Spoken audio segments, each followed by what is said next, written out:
All right, here we go. All right, folks, welcome back to another episode of This Week in Photo. I am your host, Frederick Van Johnson. Really interesting show this week. Actually, this is try number 2. We had technical difficulties trying to get this show recorded, probably all my fault. But we're going to try again and try to retain some of the magic that we had in the first recording. But on this show, I've got two TWiP hosts from the TWiP Network, two amazingly popular hosts, Valerie Jardin and Mr. Doug Kaye. Valerie, what's going on with you? You've been crushing it with Street Focus. You've built up a legion of fans, and like you're getting accosted in the streets in Paris. Like, what's happening? What are you doing over there? This is fun, yeah. Street Focus is doing really well. We actually am on episode 72, and yes, it's just growing, and 72. we're 72. about to maybe start some Street Focus worldwide photo walks, and it's just going to be awesome. That's crazy. Like So, 72. Did you ever, when we sat in Paris and we were kind of thinking about the show, what and to you were name like, oh, I don't know if I want to do it. And all this. Did you ever? You remember that, right? Yeah, I know. It seemed intimidating, a show a week. Mm-hmm. That's a lot of planning. It's a lot of, yeah, but it's working. And So, look at you now. so Look far, at so you good. now. Yeah. Like, Yeah, crushing and it, bro. I just got back from Paris a couple of days ago. So the And you got, and 2016 your season. workshops are on fire too, right? Yeah, it's going well. I'm actually starting to plan the Paris 2017 workshops now, and because that's the one that sells up almost a year in advance. So. Like, how is that even possible? You're like you just say it so nonchalantly. You're like, oh yeah, I'm working on selling out 2017 now, and we're It's all just good. barely out of January of 2016. I know. It's crazy, but it's all good. I'm having fun. Hey, You are. and Congratulations. everybody's on the workshop seems to be having fun. They keep coming back, so I guess they love it. There you go. What's not to like? Well, cool. Welcome to This Week in Thank Photos. you. It's good to have you on the show. And Mr. Doug Kaye, another world traveler. Doug, you should establish residency in Cuba, I think, because every time I look up, you're there. What's going on? Yeah, just got back about a week ago. Had a great workshop, trip number 5 there. Like Valerie, I'm already planning January and March of 2017. She's a little ahead of me. She puts the rest of us to shame. I mean, her schedule, both for the show and for the workshop, is phenomenal. Don't try to keep up with Valerie, Doug. I'm telling you, I I, tried. Paris. wanted to Valerie wanted to has go, some kind of nuclear power plant or something. I wanted to go with Valerie in September to Paris, but it's not looking possible, so I'm going to go with my wife instead. There you go. There you go. Well, if we're There at you the go. same time, at least we should meet for coffee, huh? That's right. So, yeah, we just published the latest All About the Gear, which is a roundup of all the Micro Four Third lenses ever made or close to it, with Gordon Lang, who knows all about them, which I don't, which is why he's on the show. Yeah. And that's it. Been That's a doing lot. that. I mean, that's an important episode. And I'm happy you guys decided to kick off the year with that one because it's the universe. There's so much disinformation, misinformation, and just plain old fear about the lenses and the lens quality out of Micro Four Thirds, versus the not medium format, but APS-C and full frame, obviously, and just what that catalog of lenses is. So I'm glad that you guys touched on. I know you didn't touch on everything because there's like hundreds of lenses you could theoretically attach to your camera, but you guys did a really good job. Well, we focused on all the ones that Gordon considers good, and he really does test almost every lens that comes out for Micro Four Thirds in particular. So if you are a Micro Four Thirds shooter, I highly recommend you listen to or watch that episode because it's really got a lot of good stuff in it. And you are a film shooter now, right, Doug? That's your Well, latest passion? it seems to be like the first half of each year I shoot film, and so I've just started shooting with this beautiful 1966 Rolleiflex 80 millimeter 2.8 f, and got my first 49 years old. What? Good grief. 50. This is 2016. Oh wow, yeah, that's right. It's 2016. Oh, Welcome, Happy New Year. Anyway, it's been great. I just got back 7 rolls of film from the lab today, and I have a lot to learn. I can tell you that. So you spend the first half of the year shooting, and then the second half of the year processing. Right?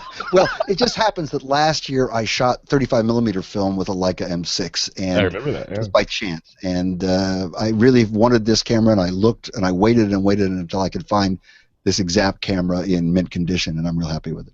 And what's your, just before we move on with the show, what are your reasonings for shooting film? Is it the restriction? Is it just the beauty of the mechanics of a piece of kit like that? What makes you want to do You've got both of them. And I mean, if I really just love the kit, I could just use it in my office and push the buttons and turn the crank, right? You could, yeah. But going out, and when you can only have 12 exposures per roll, and you have a camera that's not entirely intuitive to use because if you pan to the left, it pans to the right.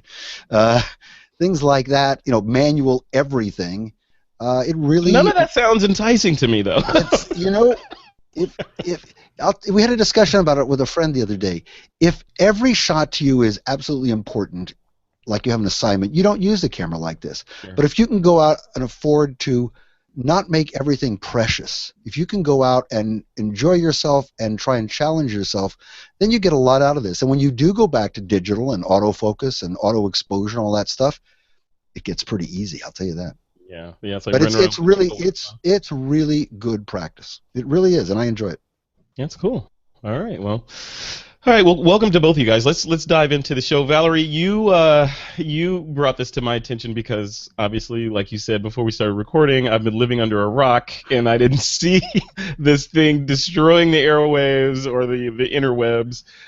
So let me set it up. So basically, Nikon had a photo contest and they awarded the prize. I don't know if it was the first prize, but they awarded a prize to a guy that submitted an image that was clearly photoshopped. And not only was it clearly photoshopped, it was a horrible Photoshop job that you could actually see in the image before, you could see what they did. So basically he took an image of a really interesting perspective of this staircase leading up, or a ladder or something. It was a ladder, and then at the top, you could look at the YouTube video or click on the link in the show notes to see what we're talking about.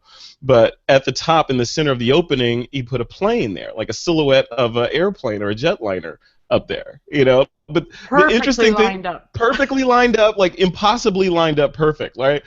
The interesting thing about this is I was reading through the article and the comments, and they highlighted, as people were complimenting him on his amazing skills of being able to capture this, and one of his comments was, someone's like, how did you get that? Did you wait a long time for that plane to cross your path? And he's like, no, it wasn't that much work.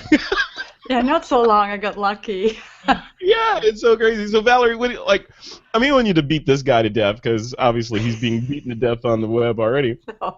But and then from the tack of he apologized. Then from the tack of people submitting these kind of fraudulent images into photo contests, obviously don't do that. But when you look at this from if he had done a good job, this would have been an awesome image, right? So is it bad that he did? I mean, the lying and all that, and being disingenuous, of course, it's bad. But the image itself, if executed correctly, would have been a kind of cool image. What do you think? Yes, but if you read further, and there is a second link, he actually copied the idea from somebody else already. Mm-hmm. So there was a much better executed image of a similar ladder with an airplane, but the guy who posted the original on Instagram, I believe, did a good job at it, but he also was completely honest and said this is a composite. So, there is nothing wrong with having fun and doing a composite. Not my thing. I mean, to me, it completely defeats the purpose of, being a photographer. For street photography, yeah. Exactly. And I don't see any merit in that other than knowing how to use Photoshop to do it right. Yes, there is vision. The first image, the guy who came up with the idea, it looks great. It's not photography at that point, but it looks good.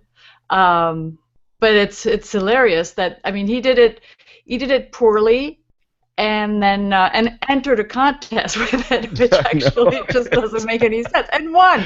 It would have been interesting, if he was doing this on a goof to see if he could slip it in past Nikon, and then, revealed later that, hey, look, I got this in there, guys. Nikon, you kind of like hackers that exploit systems, so that the people that have vulnerable systems will fix them.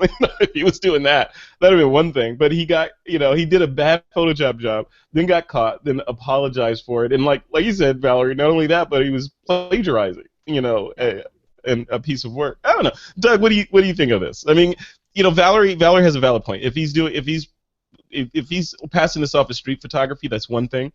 But if it's, you're just doing fine art, and who cares? You're punishing pixels, so who cares what's on the screen? That's another thing.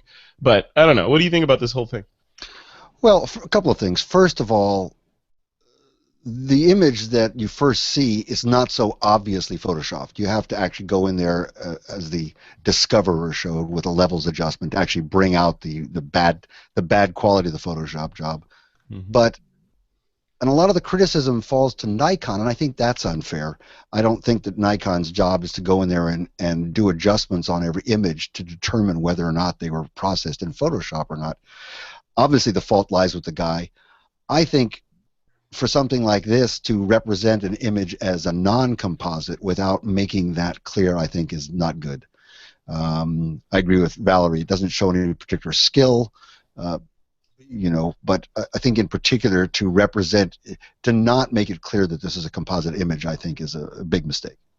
Yeah. I don't know. But compositing wise, if we take your growing Cuba library of shots, right? So if we take that and you decide, hey, this shot, this is awesome, but I'm gonna put an American flag in here because the relations are improving, and I want to put an American flag in here. I'm not going to pass it off as being original or not manipulated, but I'm also not going to tell anyone that it was manipulated. I'm just going to put a nice flag in there, and you have Photoshop ninja skills, Doug, so you could do that. Is that ethical to do that, or is it not ethical? It's not ethical in terms of entering a competition, I think. If that's the art you want to create, that's up to you. And if you want to fool your audience and that's part of what you do, I think that's legitimate. That's fine. I do composite images, not with street photography so much, but with other things, and they're pretty obviously composite, or they're very disturbing looking until you look at them and discover that they're composites. Now I really want to see these. But I'll show you some. But it's not. I would never represent a street photograph as being a composite as being a legitimate street photograph. It's just not something I personally would do. Yeah. And Valerie, obviously, you would say this guy needs jail time, or no. I mean, not only I couldn't do it, I couldn't even do it as well as he did. I don't. Yeah. My skills in Photoshops are like non-existent, and I'm not interested in that. And I think that that's probably why I'm a street photographer, because I would never remove anything from my photograph. And people have often said, oh, well, this is distracting. There was a garbage can there. I'm like, well, yeah, well, it was there. That's just if it's distracting because of its color, then turn the picture into black and white. It will disappear. And so I just my job on the street is to remove those distracting elements before I press the shutter. That's part of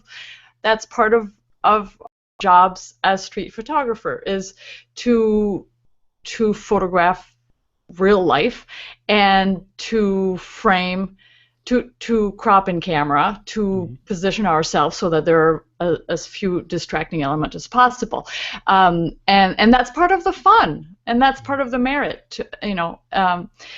I don't see any point in doing what he did. I mean, other than having fun with it. And I'm not condemning him for doing that and entering it for fun. I mean, I think he got punished enough. I mean, he was ridiculed, and I feel sorry for the guy at this point. But he copied somebody else's work. What's the point? It's not even his picture. It's somebody else. It's like going on a photo walk and wanted to with somebody else's image in mind and trying to replicate that. I mean, then where's the line with that, though? I mean, because it's not yours. But I see lots of images because there's the line between plagiarism and copying, obviously, and then there's creative inspiration, right? And we've talked about this on TWiP before. Where's the line between I saw this image and I want to do something that's similar to that. I want to put my own little spin on it. And then you're not doing exactly what they did, but you're doing something that pays homage to that original image. So where's the line? Well, it's fine. I mean, I don't think there's anything wrong with it, but I just don't see the satisfaction of doing that. I mean, I think it's better if to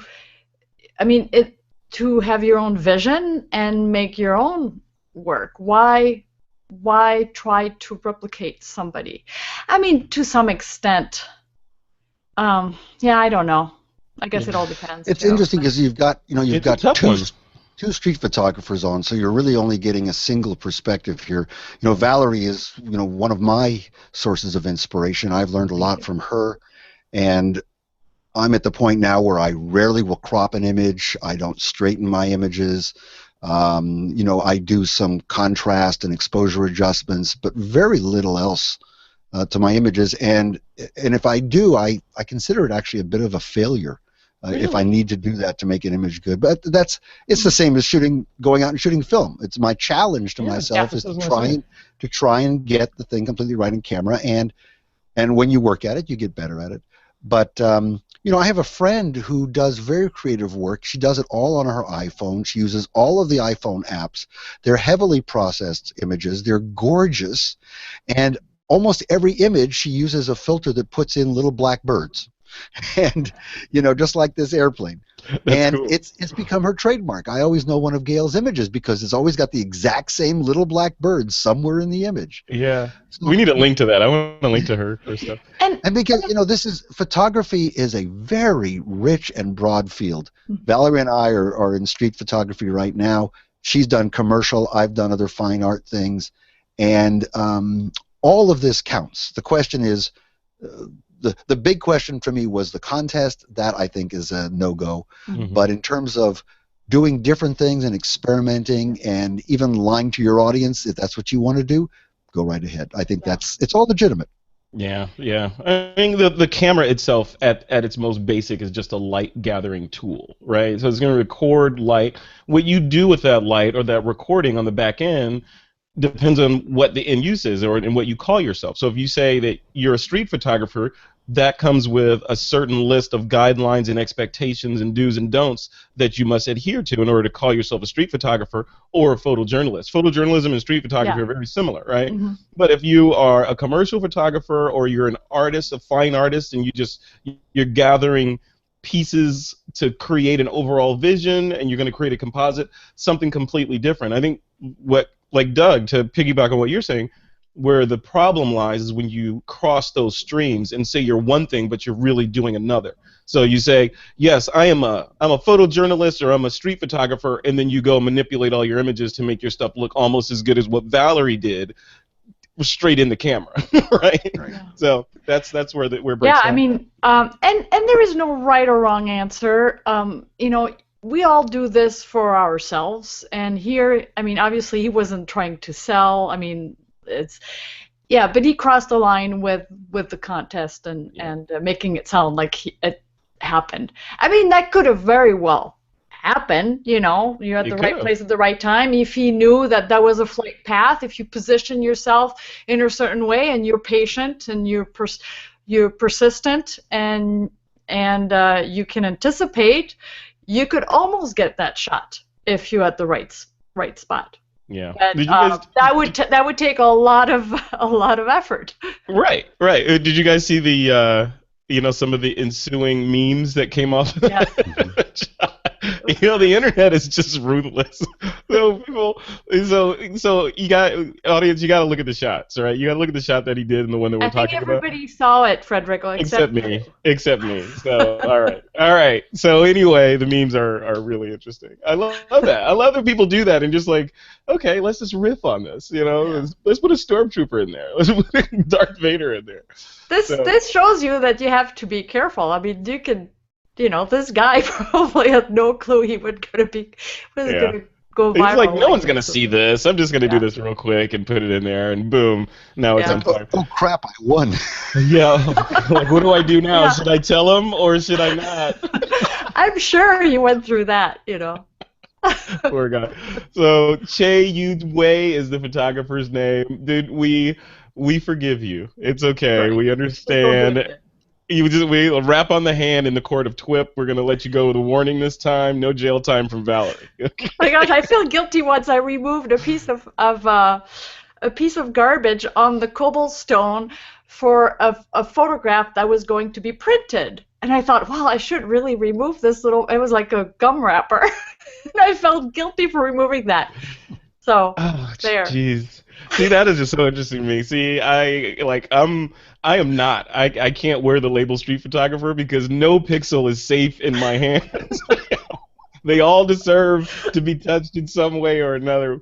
It's the whole thing is interesting. I hear you talking about worrying about moving pixels, Valerie, and I'm like, you have you have an amazing computer. You shoot these Fuji cameras that can do all kinds of magic, and you're just scratching the surface of what they can do because you're basically shooting film right now, right? Well, now I pretty much shoot all JPEG, and whatever comes out of the camera is what I have. So. And you're not doing any tweaking in Lightroom. Very little now. I just love, if I'm shooting color, I use classic chrome on the Fuji. I mean, you can't beat that. It's awesome. And then the black and white in camera is better than what I can do in Lightroom. So why would I bother? I'll add a little bit of clarity, possibly. I will straighten a little bit if it bugs me, but yeah, that's about it. Lightroom is doing. I believe there's lens profiles in Lightroom for Fuji. So when you bring those images in, it's doing some corrections, right? So yeah, you can choose them in Lightroom. Yeah. And, right, but the JPEGs already have that correction built in. Oh, that's right. They do, right? Yeah. Okay. So it's and supposedly it's better than what you can do in Lightroom with those. So I don't know. I'm not a pixel peeper, so I can't tell you. Thought-provoking. Love it. All right, guys. Well, Doug, you mentioned your friend who's an amazing iPhone photographer and doing all kinds of cool stuff there. That's a good segue into story number 2 that comes to us from Mac Rumors. So I don't like to talk about rumors or put any opinion behind rumors because the internet, especially the cameraverse, is always full of rumors. But this one, basically, they're saying that the iPhone 7 Plus is rumored to be having some DSLR-like quality and 3D depth mapping. So essentially going to be a much better camera than what we have here in the 6S's. So notwithstanding the rumors and if it's true or not, who cares, right? But what I wanted to ask both of you as street photographers is when you see a potential story like this, and I know what Valerie's going to say right now, but does this mean that there's a future where you're going to be just traveling with your iPhone? That's it. You're not going to need a Fuji, a Panasonic, a Rolleiflex, a Nikon, Canon, whatever. You're going to hop on a plane with just your iPhone and have at it. Is that day coming, Valerie? Oh, are you asking me? Well, if it's a 7 Plus, it's going to be at least as big as the 6 Plus, which doesn't fit in my pocket. So no, not for me. Unless I can hang it around my neck. It's the size of the camera. I mean, but your Fuji's bigger than that phone, right? So if you drop the Fuji, you just take the camera, right? That's true. No, I mean, and I know some very good street photographers who only shoot with their phone and do amazing work and exhibit their work, and that's probably good. Some people will like that. It makes me smile when I see it could offer DSLR-like quality. Why DSLR-like quality? Why not Micro Four Third quality or or mirrorless-like quality? Seems kind of old-fashioned to say it this way now, but yeah. It offers Edsel-like quality. No offense, DSLR shooters. Don't bring the pitchforks. I don't know, Doug. What about you? I mean, are we moving to that world? Because you see these cameras. You know more than anybody, right? These cameras are showing up in different form factors now, like DJI with the Osmo, which has this stabilized gimbal thing. It doesn't look like a camera at all.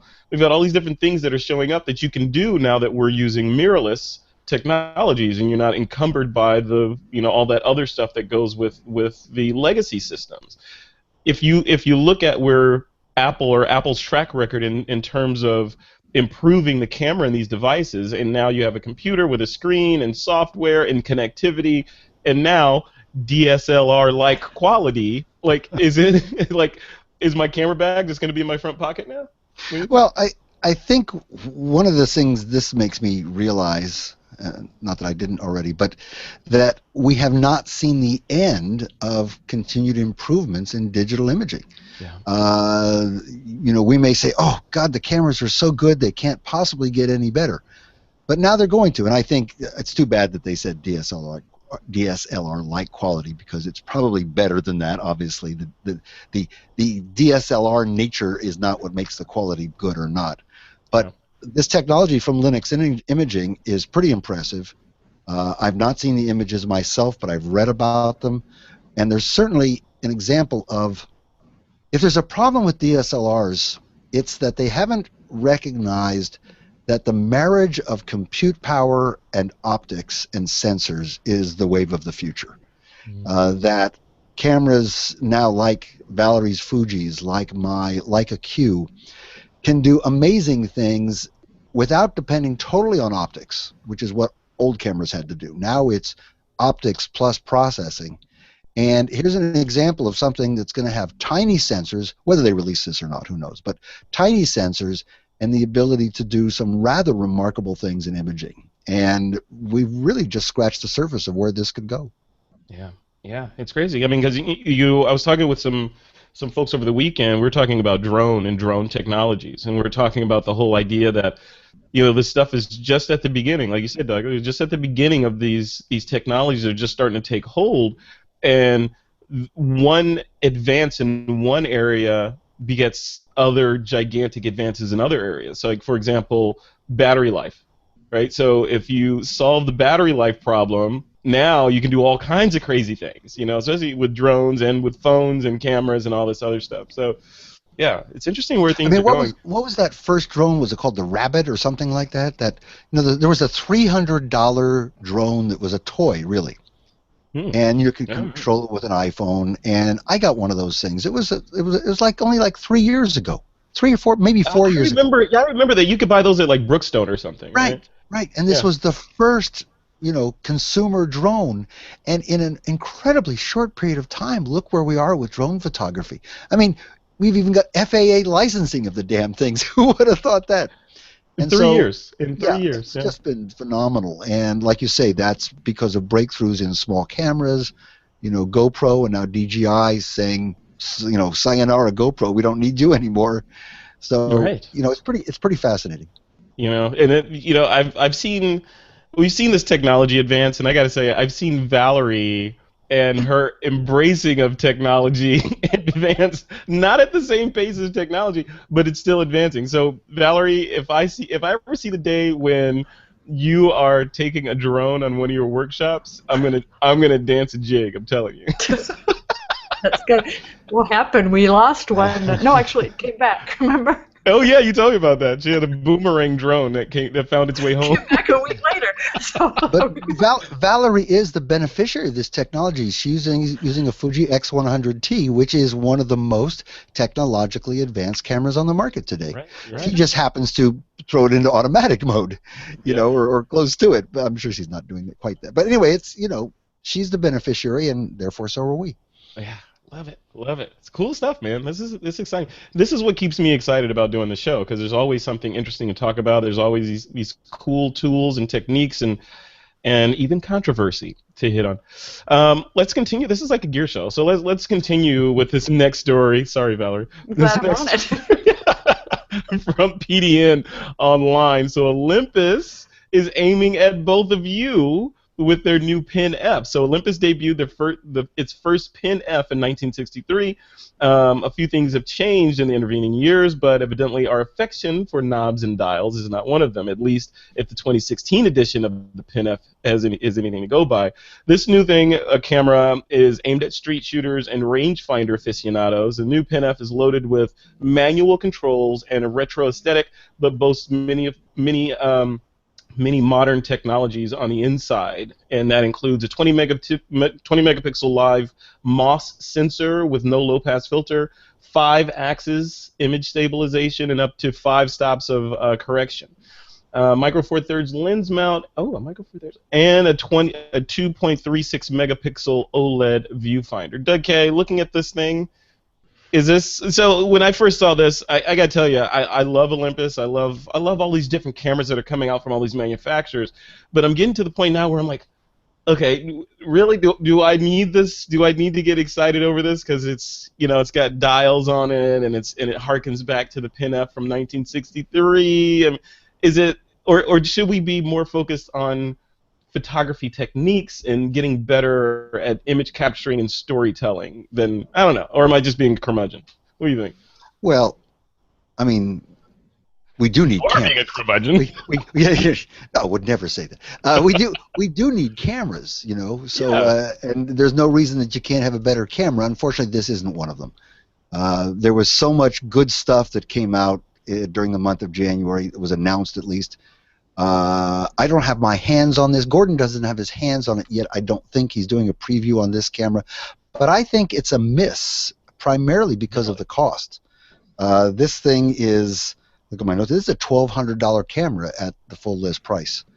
And for a lot less money, you can get a lot better camera than this. So, you know, So the new food, well, the no new food, go. no, it just, you know, it doesn't fit a niche that needs there. I mean, you can get, for $200 less, you can get the OMD EM5 Mark II, which is to me, is probably a much better camera, or the EM10 Mark II is $350 less than this puppy. So, of all what are they going on? Just that it's you know, it's the people that owned PinFs in 1963 and fell in love with them, and now they're hoping to recapture that market before, you know. I think so, and you know, we'll have to, you know, Derek will probably have an opinion on it, I'm sure. Yeah. Because he's a Pen fan, Mm-hmm. but.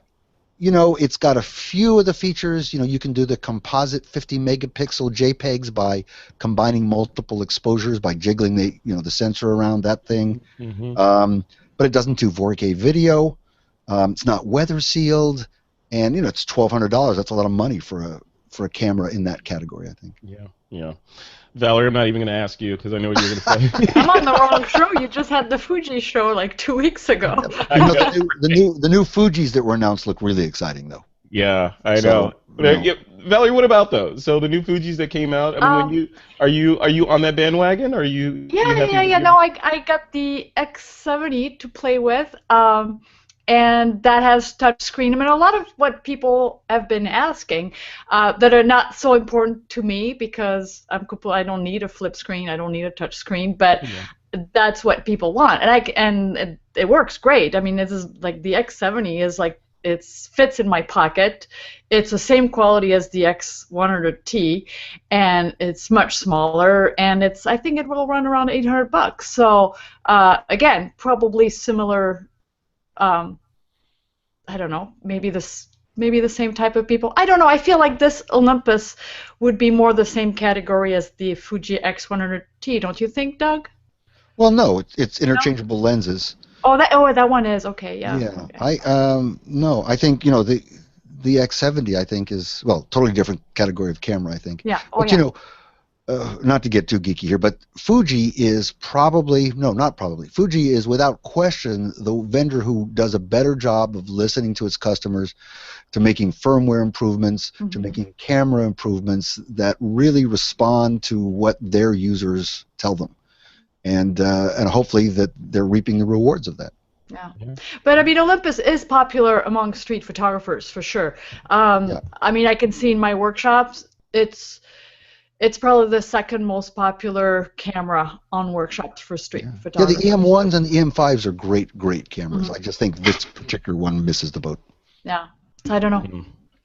All right, well, hey, if you're into this world, right? You know, if you're a pin shooter, this warrants at least having a look at it, I guess, right? Yeah. So, even if Uncle Doug says don't buy it. And for a lot of people, $1,200 is really not a whole lot of money, and you know, those first worlders, man, I'm telling you. All right, guys, let's move on. We're gonna take a quick break, and after this break, we're gonna come back and dive into our TWiP listener Q&A. All right, folks, each week we take a question from one of the TWiP listeners, and this week's question comes into us from Dave. Dave says, can you recommend a brand of hard drive for backing up my photos? Is there one brand that's better than another in terms of reliability, or should I just look for the most storage at the best price? Doug, you got to take the first crack at this. What do you think? Well, Dave didn't tell us whether he's talking about backing up while he's on the road or backing up at home. I think if he's backing up at home, then, well, Boy, big thing. You know, we've got everything from Drobos and Synology boxes to single drives. Totally. You know, you can't go wrong with just a simple USB drive that not a thumb drive, but you know, a hard drive that you can copy your files to. The important thing, of course, is to get it off site, because a backup that's in your house isn't really a backup. So you got to do that. If he's talking about a travel backup, there are a couple that I have. Here's an old one. I've dragged these out. This is the Hyperdrive Color Space UDMA. It's an older unit, but it has a screen on it. You can actually preview stuff. It has an SD card in it. Actually has a CFI card as well, slot. So you can just back stuff up on the road. You don't need a laptop. You don't need an iPad. The one I use now is similar. It's a Western Digital what is it called? My Passport Wireless. And it's a small drive. You just, at the end of the day, you put your SD card in it and it backs it up. And what is the wireless? What's the wireless function? Oh, you can actually sit there with your mobile device, and then you can use the mobile device to actually preview the images, look at them, delete them if you want to, which of course you should never do while you're traveling. The only problem, and this is very reasonable, you know, it comes in 1 or 2 terabyte formats for not much money. It's got the world's worst user interface. It makes a Sony camera appear easy to use by comparison. Once you master how to use it and set it up right, it's perfect. But it has a very painful learning curve. But this is what I currently travel with, and this stays in my check bag, and my SD cards stay in my camera bag. Interesting. You know, iFi announced that they're working on a product similar to that one, where you can put in an SD card or a CF card, or plug in your phone or whatever into it, and it does what you just said that thing does. It'll copy your images over to the drive, but then it takes it one step further. You can authenticate the drive to your Dropbox or to Amazon S3, and it will take those files when it's on a known network and push them up to a cloud service as well. Right. I don't know. Would you use that? I think this does something similar, but you know, all I care about is when I'm traveling. Yeah.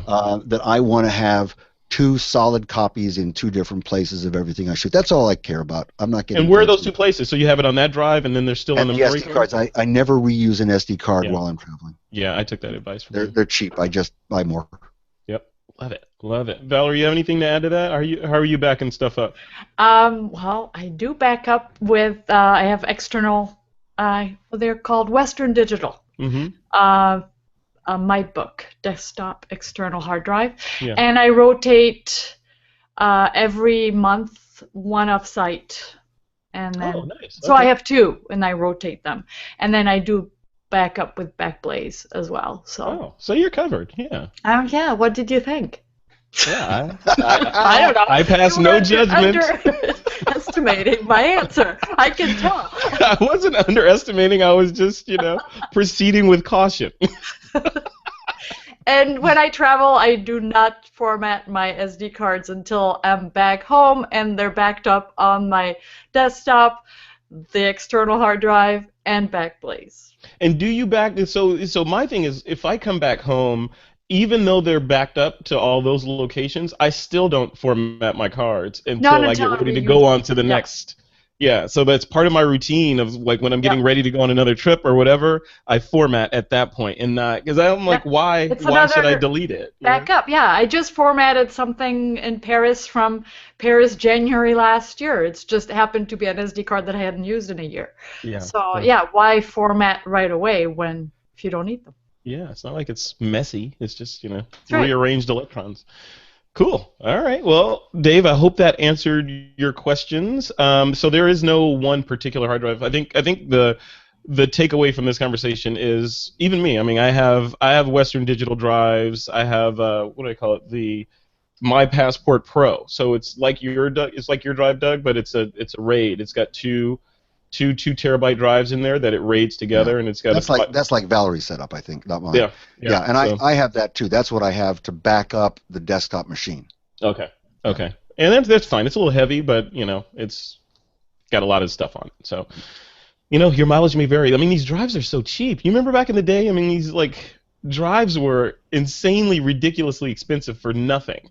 For 500 megabytes. Here. The 3 terabyte on Amazon is $100 right now. It's insanity Yeah. in a good way, but it's that's So there is cool. no excuse not to have rotating hard drive, one off-site, and be completely covered. Yeah. I feel sorry for those companies. How are they even making money in that industry where the bottom just dropped out of it? I mean, like in the old days, I bet they were like, "Oh yeah, we're printing money. These drives only cost us $40 to make, and we're selling them for $1,200."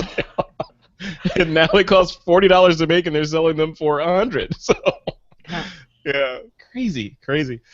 All right, guys.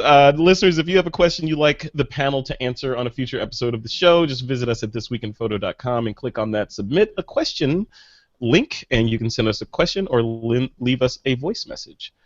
All right, we're coming into the end stretch now. It's time for the Picks of the Week. This is a segment where you guys can pick anything to recommend to the TWiP Army, as long as it is related to photography. Valerie, we'll let you go first. What's your pick of the week? It's actually a film, and I've recommended it on my show, and so many people emailed me and thanked me for recommending it, so I'm recommending it to a wider audience here on TWiP. It's Bill Cunningham, New York. It's a film by Richard Press, and it's New York photographer Bill Cunningham. He photographed the fashion on the streets and also at fashion events, and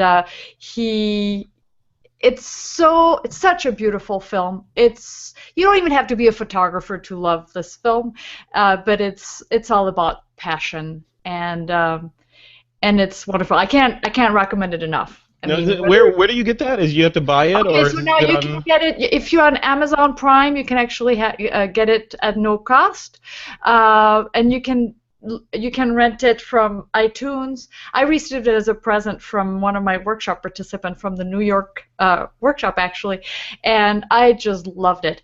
And you can just also buy it on iTunes or rent it for. I'm gonna watch that tonight. It's awesome. It is so awesome. Yeah. Doug, have you seen it? I've seen it. I love it. I recommend it as well. And Bill is still shooting. Yes. Mm-hmm. Yeah. Actually, if you're lucky enough, you might see him on the streets of New York. He still does that. One of my workshop participants saw him right after the workshop ended. There was some kind of a parade, and ran into him and had his photo taken with him. So yeah. That's awesome. New York. Great movie. Cool. And a perfect pick. Thanks, Valerie. Doug Kaye, what about you, man? What's your pick of the week? Well, one of the things I like to do when I do shoot digital, I like to geotag my images. I like to be able to know if I'm walking the streets of Havana exactly, for example, what street, what address was I at when I took this picture, because when I go back on the next trip, I like to take a print back to the home that I went inside and give them a print or two that I took inside their home. Yeah. And there's no way I'm going to be able to write notes about all that. So I geotag my images. You know, some cameras have GPS built in, but it just kills the battery. It's much better to have a mobile device in which you can basically make a GPS track log. Now, this particular app called Galileo Offline Maps does that, plus it has two things. One is it literally has offline maps. So I go to Cuba.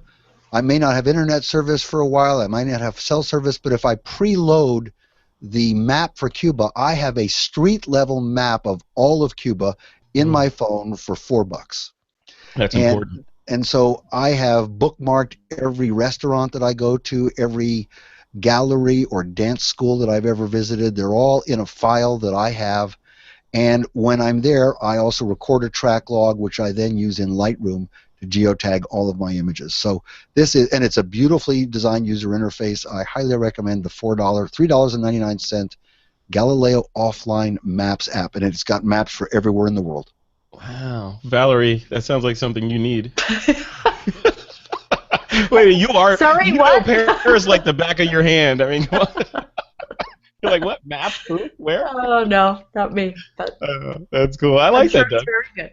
I could have used that actually when I was in Vietnam, because although Vietnam is blanketed in Wi-Fi and all that, there are certain locations where it would have been great to at least have a backup to know that, hey, if I don't have service, I still can find my way around this place. So, yeah, that's a good one. Yeah, you can use it for getting around, as you know. You don't have to use the GPS tracking. The logging. You don't have to do that. You can just use it as a map, and it probably has almost all of Vietnam in there. Yeah, Certainly the cities. I mean, I'm out in the rural parts of Cuba, and it's got everything I need. Wow. It's costing me money. Spending my money just like that. $4, come on. I know. Well, speaking of spending money, my pick of the week is this guy. Sorry, Valerie. I know you hate technology like this. No, I almost bought it actually. You see that? What is that? That's the iPad Pro. You know the size of that thing. I honestly I didn't know that I was gonna want. This was a gift, so it was my Christmas present, and I was not planning on buying one. Normally, if there's something that I'm like lusting over from Apple, I'm just like, the reality distortion field will take over, and I'll just justify going to buy it, even though I don't need it. Hence this watch that I have on. But this thing was a gift, and I'm like, another iPad. I love my iPad Mini. This one's gigantic. I have the MacBook Pro 13. Why do I need a giant iPad? Little did I know, I've been using this thing every dang day. I mean, it is so nice to read on this. I can't even describe how nice it is to read on it. So, and it's powerful. I mean, the power in this thing is ridiculous. Photos look amazing on this. It's like I can't see looking at photos any other way except on this. And this one, the one I have is an AT&T. It's 128 gig. It's like the maxed out one. So this is like the thing. So now I'm like, okay, do I want to get a keyboard case for it and the pen? Do I need all that? The pen is cool. I would get the pen. One? You have one, Valerie? No, but I almost bought one, and I love the pen. And you can do that Zen thing with it. Oh, I just love that. Did you try that? Where you do Zen art and it just disappears? And... Oh, no, I haven't tried that. I've been trying to hold off, so maybe I need the pen. The pen is cool. I would not have it without the pen. Yeah, it's $100 more, which is ridiculous. They could actually give it. $130. It's Apple. It's $130, and it's called the Apple Pencil, of course. Yeah, it is pretty awesome. I tried it, and I must say, it was very tempting. You can watch that Bill Cunningham movie on that. Yeah, that's a good idea. I'll do that tonight. Doug, what about you? I mean, have you seen what do you think about the iPad Pro? Are you gonna get one, or is it? I have the 6 Plus iPhone, and so when it's I travel, as big. it is. It fits in my pocket, but I do like when I went to Cuba, I did not take a laptop, I did not take an iPad, I did not take a Kindle. I only what a cute little thing. That's 6 Plus versus iPad Pro. But this is all I took. I did not have an interchangeable lens camera. I had just my phone. That was it. Yeah. That's all I had. That's nice. I'm traveling lighter, and I'm almost traveling as light as Valerie, but it's hard. But as a gearhead, to take essentially 1.5 cameras, no interchangeable lenses, and a phone, and that's all you need. That's just all you need. Yeah, I love it. I don't know. I mean, let's put a frame around that. That's all you need if you're going minimalist. But I've created a kit. I don't know if you can see it back there. No, you can't see it. So I have a kit I call my multimedia kit, right? So it's like my TWiP Army deployment pack. So the case is it's Think Tank. It's a Think Tank case called the Airport Helipack, I think. So in it is a drone, my Phantom 3, and the controller and extra batteries. Also in it is my Panasonic Lumix GX8 and a couple of lenses. Also in there is some little Sony GoPro type cameras and a Theta for 3D and 360-degree video, all in this one little case. So with this case, I feel like when I throw it in the car, I'm like, there's nothing that I cannot capture. So it's the opposite of minimalism. It's maximalism. So you leave it by the door in case there is a fire. That's the one thing you'll grab. You'll leave the photo albums behind, but you'll grab your case. No, that stays. That will burn up. The photos are all backed up online anyway. So no, I'm absolutely going the opposite direction. I have, I'm looking at a shelf over here with so many lenses and camera bodies, and they mostly just sit there. 10 days in Cuba, maybe there was one shot I wish I had a zoom lens for. Yeah. And that was it. But, you you learn to think differently. Isn't that true, Valerie? Oh yeah, I mean, again, I agree. I get to play with some of the Fuji gear, and I love it. I mean, I'm gonna probably be playing with the X-Pro 2 within a couple weeks, and it's awesome stuff. But when it comes back, you know, when I grab when I want to go out and get in the zone and shoot, I grab my X100T, and that's the only one that I travel with. So I'm not sure the one that's going to replace it is even born yet. I mean, I'll try other ones, but that's still my favorite. On this last trip, and you guys travel much more than I do, but on this last trip to Southeast Asia, I was thinking, okay, I need to bring all these lenses, whatever. I ended up boiling it down to just 3 or 4 lenses. 3 lenses I think I took with me. But in practice, I only used 2 of those lenses. I used the entire time, and really, I mean, I could have gotten by with just 1 lens the entire time. But the other ones were there like for placebo effect, or my Linus blanket or something. It's just like making me feel like, okay, if I wanted to do something different, I have these here. But honestly, it was just extra weight. I didn't need them at all. So I'm learning from you guys, albeit slowly, but I'm learning. I'm detoxing. All right, guys, let's end this show before we sign off. Doug Kaye, what do you have coming up in the coming months? Well, I've got more, of course, all about the gear episodes, but a lot of traveling. Heading to Maui next week, shoot the humpback whales, which of course I will use a big camera, or bigger camera lens for. What are you gonna shoot those with? What camera lens combination? You want to know what I'm going to shoot that with? Yes. I'm going to take a Sony 70-200 f4 and the little Sony a6000. And are you going to be riding on the whales to get these shots? No, you got to be pretty close. I'm going to be in a rubber Zodiac, trying to keep up with the whales. But no, I'm going even minimal for that. A 70-200 and a APS-C crop sensor, a $500 camera is all I'm going to take. But then I'm off to Paris, Venice, Barcelona, New York, and then working on the next round of Cuba workshops. Go to DougKaye.com if you want to come to Cuba with me in probably January and March of 2017. You need to both of you guys need to give us your schedule so we can just post those on the site. Not as if you need it, but you're like, please, no more. No more business. Cool, Doug. Well, congratulations, man. That's awesome. That's crazy. Valerie, what about you? What do you have going on? Next is San Francisco. Yay! Ooh, we're gonna hang out and have dinner. That's right. We have dinner. I'm gonna miss you. I'll be on Maui. I know. So I'm teaching a street photography workshop there, and I'm speaking at Apple. I still don't know which one, but I'll be there. I should probably find out soon. I'm speaking at Apple on the 25th of February. And I have a few other exciting things happening, but I can't disclose any of it yet. But I'm on Instagram. No, there's one of the project that's going to start in San Francisco actually, too. But and I'm on Instagram. Look at your Instagram feed. Nice. Yeah, that's I love beautiful. It. Well, thank you. Look at that. Huh. So yeah, I have like 100 and some posts. And when did you sign up for Instagram? 6 weeks ago. 6 weeks ago, I think yeah. And you're already at 1,300 followers, 1,400 followers. Yeah, it's going fast. I'm impressed with Instagram. I love it. And you resisted it. See, I remember back in Paris, you're like, Instagram. I don't want to get in any of that stuff. Well, it was all square, and that didn't always work for me. And now that we have options, that's good. Better late than never. Yeah, that's cool. Look at that. I love that feed. I'm gonna have to Instagram stalk you. I did the same thing. I started Instagram just this year. You did?